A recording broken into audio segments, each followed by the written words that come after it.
जय जय श्री राधा रमण, जय जय नवल किशोर, जय गोपी चित चोर प्रभु, जय जय माखन चोर।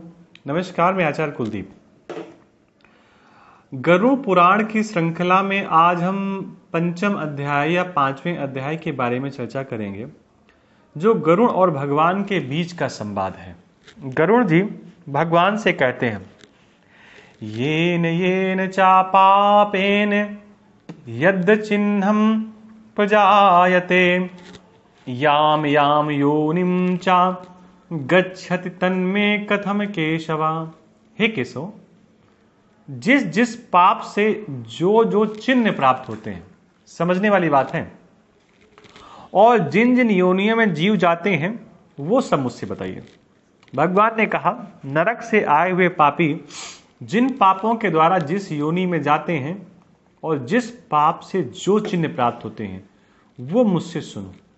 ब्रह्म हत्यारा क्षय रोगी होता है, गाय की हत्या करने वाला मूर्ख और कुबड़ा होता है, कन्या की हत्या करने वाला कोढ़ी होता है।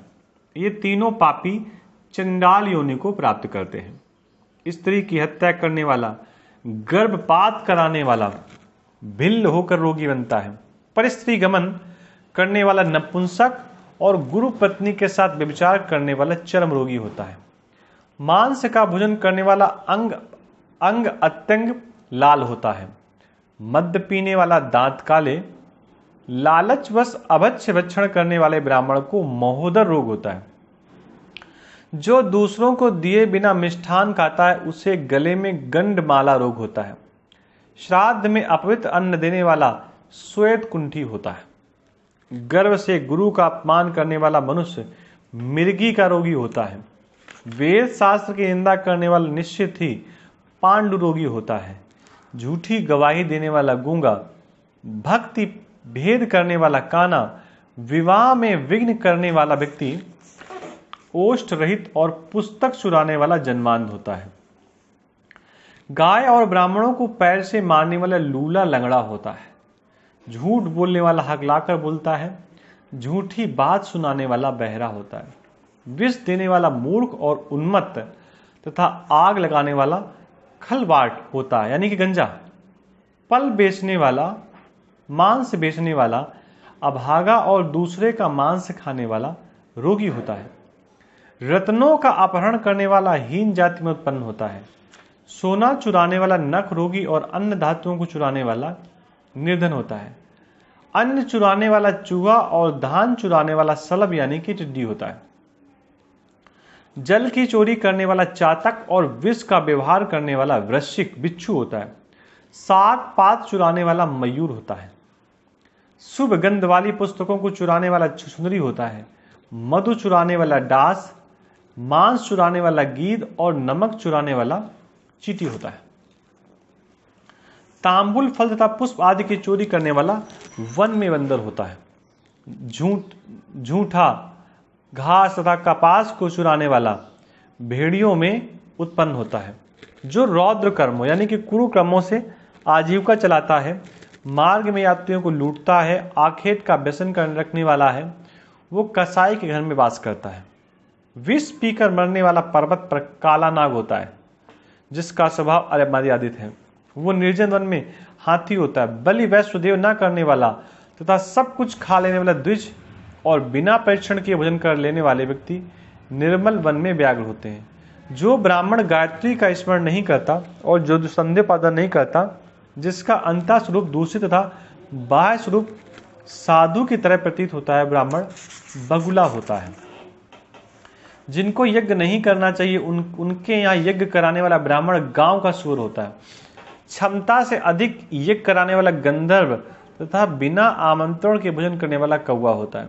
जो सत्पात्र शिष्य को विद्या नहीं प्रदान करता वो ब्राह्मण बैल होता है। गुरु की सेवा न करने वाला बैल और गधा होता है। गुरु के प्रति हूं या तू शब्दों का उपयोग करने वाला, वाद विवाद में ब्राह्मणों से पराजित करने वाला, जल विहीन अरण्य में ब्रह्म राक्षस होता है। प्रतिज्ञा करके द्विज को दान न देने वाला सियार होता है। सत्पुरुषों का अनादर करने वाला व्यक्ति अग्निमुख सियार होता है। मित्र से द्रोह करने वाला पर्वत का गीध होता है। क्रय में धोखा देने वाला उल्लू होता है। वर्णाश्रम की निंदा करने वाला वन में कपोल होता है। आशा को तोड़ने वाला और स्नेह को नष्ट करने वाला द्वेषवश स्त्री का परित्याग करने वाला बहुत काल तक चक्रवाक यानी कि चकोर होता है। माता पिता गुरु से द्वेष करने वाला, बहन और भाई से शत्रुता करने वाला हजारों जन्म तक गर्भ में या योनि में नष्ट होता रहता है। सास ससुर को अपशब्द करने वाली स्त्री, नित्य कलह करने वाली स्त्री जलौका यानी कि जल जोंक होती है और पति की भर्त्सना करने वाली नारी जू होती है। अपने पति का परित्याग करके पर पुरुष का सेवन करने वाली स्त्री बलगुनी यानी कि चमगीदड़ी होती है और दो मुँह वाली सरपणी भी होती है। सगोत्र की स्त्री के साथ संबंध बनाकर अपने गोत्र को विनष्ट करने वाला तरच्छ यानी कि लकड़बग्घा और शल्लक यानी कि शाही होकर रीछ योनि में जन्म लेता है। तापसी के साथ विचार करने वाला कामी पुरुष मरु प्रदेश में पिशाच होता है और अप्राप्त यौन से संबंध करने वाला वन में अजगर होता है। गुरु पत्नी के साथ गमन की इच्छा रखने वाला मनुष्य क्रिकलास यानी गिरगिट होता है। राज पत्नी के साथ गमन करने वाला ऊंट तथा मित्र की पत्नी के साथ गमन करने वाला गधा होता है। और जो महाकामी होता है वो काम लंपट घोड़ा होता है। किसी के मरणा सोच में एकादशा तक भोजन करने वाला कुत्ता होता है। देव द्रव्य भोक्ता देवलोक तक ब्राह्मण मुर्गे की योनि प्राप्त करता है। जो ब्राह्मण धाम द्रव्यांचर के लिए देवता की पूजा करता है वो देवलोक कहलाता है। वो देव का पितृकाल के लिए निंदनीय है। महापातक प्राप्त अत्यंत घोर एवं दारुण नरकों का भोग प्राप्त करके महापातकी कर्म के क्षय होने पर पुनः इस लोक में जन्म लेते हैं। ब्रह्म हत्यारा गधा ऊंट और महिमा की योनि प्राप्त करता है तथा सुरापान करने वाले भेड़िया कुत्ता एवं सियार की योनि में रहते हैं। स्वर्ण चुराने वाला क्रम कीट तथा पतंग की योनि प्राप्त करता है। गुरु पत्नी के साथ गमन करने वाला क्रमशः तृण, गुल्म, ब्रह्म हत्यारा गधा ऊंट और माहिषी की योनि प्राप्त करता है। सुरापान करने वाले भेड़िया कुत्ता एवं सियार की योनि में जाते हैं। स्वर्ण चुराने वाला क्रम यानी कि कीट तथा पतंग की योनि प्राप्त करता है। यहां बताया गया कि पर स्त्री का हरण करने वाला, धरोहर का हरण करने वाला, ब्राह्मण के धन का अपहरण करने वाला ब्रह्म राक्षस होता है। ब्रह्मांड का धन कपट स्नेह से खाने वाला 7 पीढ़ियों तक अपने कुल का विनाश करता है और अनेकों प्रकार की चोरियों के द्वारा खाने वाला जब तक चंद्रमा और तारकों की स्थिति समझिएगा बहुत कठिन है तब तक वो अपने कुल को जलाता है। लोहे और पत्थर के चूर्ण तथा विष को व्यक्ति पचा सकता है, पर तीनों लोकों में ऐसा कौन व्यक्ति है जो ब्रह्मत्व को पचा सकता है। ब्राह्मण के धन से पोषित की गई सेना तथा वाहन युद्ध काल में बालू से बने सेतु बांध के समान नष्ट भ्रष्ट हो जाते हैं। देव द्रव्य का उपयोग करने से अथवा ब्रह्मत्व का हरण करने से या ब्राह्मण का अतिमरण करने से कुल पतित हो जाता है। अपने आश्रित वेद शास्त्र प्राण ब्राह्मण को छोड़कर अन्य ब्राह्मण को दान देना अतिक्रमण कहलाता है। वेद वेदांग के ज्ञान से रहित ब्राह्मण को छोड़ना अतिक्रमण नहीं कहलाता है, क्योंकि जलती हुई आग को छोड़कर भस्म में आहुति नहीं दी जा सकती। हे तार्च, ब्राह्मण का अतिक्रमण करने वाला व्यक्ति नरकों को भोग कर क्रमशः जन्मांध एवं दरिद्र होता है। वो कभी दाता नहीं बन सकता, अपितु याचक ही रहता है। अपने द्वारा दी हुई अथवा दूसरे के द्वारा दी गई पृथ्वी को छीन लेता है। वो 60,000 वर्षों तक विष्ठा का कीड़ा होता है। जो स्वयं कुछ दे करके पुत्र स्वयं ले लेता है, जो स्वयं देकर पुनः स्वयं ले लेता है, वो पापी एक कल्प तक नरक में रहता है। जीविका का अथवा भूमि का दान देकर यत्नपूर्वक उसकी रक्षा करनी चाहिए। जो रक्षा नहीं करता प्रत्युत उसे हर लेता है, वो लंगड़ा कुत्ता होता है। ब्राह्मण को आजीविका देने वाला व्यक्ति 1 लाख गोदान का फल प्राप्त करता है। ब्राह्मण की वृत्ति का हरण करने वाला बंदर, कुत्ता तथा लंगूर होता है। हे खगेश्वर, प्राणियों को अपने कर्म के अनुसार लोक में पूर्वोक्त योनियों तथा शरीर पर चिन्ह देखने को मिलते हैं।